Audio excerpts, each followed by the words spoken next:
టీఎంసీలు హైదరాబాద్ నగరానికి ప్రణాళికలు పూర్తి చేసి తీసుకొని వచ్చిన పనులు జరుగుతున్నాయి వేగంగా.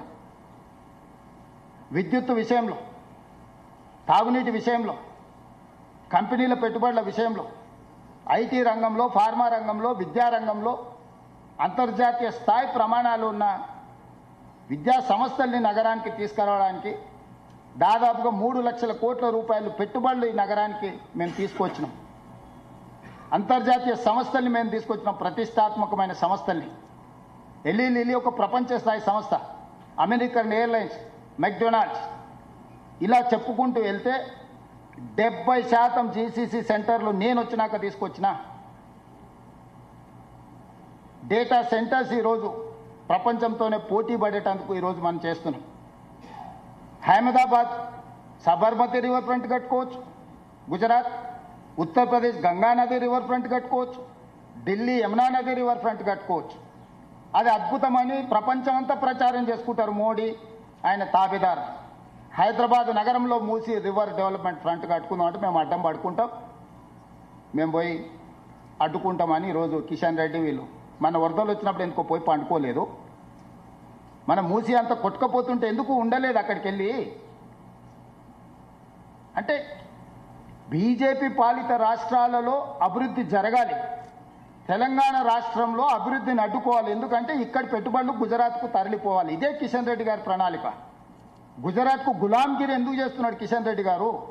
ఇక్కడికి వచ్చిన సెమీ కండక్టర్, ఇక్కడికి వచ్చిన పెట్టుబడులను బెదిరించి, ప్రధానమంత్రి కార్యాలయం నుంచే బెదిరించి గుజరాత్కు తరలించకపోతుంటే ఒక్క మాట కూడా కిషన్ రెడ్డి గారు మాట్లాడతలేరు.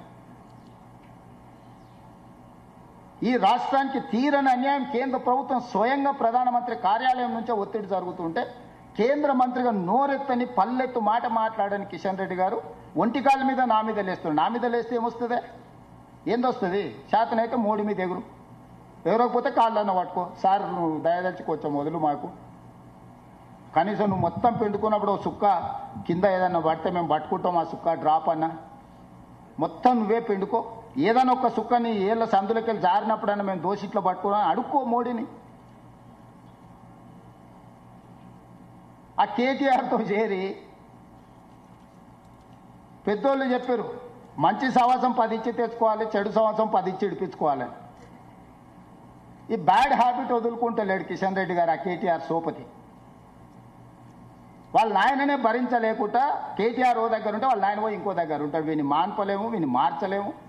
కొడుకు కాబట్టి నేను భరిస్తున్నా, ఏం చేస్తా అని కన్న తండ్రి సొంత చెల్లె నమ్మకం లేకుంటే ఇల్లు వదిలేసిపోయి వెళ్ళిపోయింది. అట్లాంటి వంతో కిషన్ రెడ్డి గారికి ఏంది సావాసం? ఏం చేసినామని 1.5 ఇయర్స్లో ఫస్ట్ 6 నెలలు మీకు తెలుసు. నేను ప్రభుత్వం చేపట్టంగానే ఎంబడే పార్లమెంట్ ఎన్నికలు, 6 మంత్స్ నేను చేయడానికి కూడా ఏం లేదు ఎన్నికల కూడే. అయినా ప్రతి నెల 1వ తారీఖు నాటి జీతాలు ఇస్తున్నా. ఆ రోజు నుంచి ఈ రోజు వరకు జనవరి 1 నుంచి టిల్ డేట్ ప్రభుత్వ ఉద్యోగస్తులకు 1వ తారీఖు నాటి జీతాలు ఇస్తున్నా.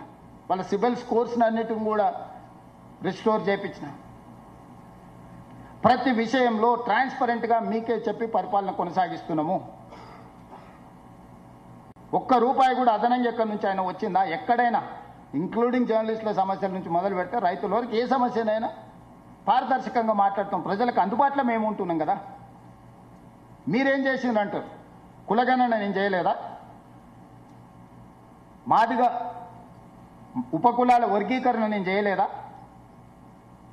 స్కిల్స్ యూనివర్సిటీ నేను చేయలేదా? స్పోర్ట్స్ యూనివర్సిటీ నేను తీసుకురాలేదా? యంగ్ ఇండియా స్కూల్స్ నేను ప్రారంభించలేదా? 11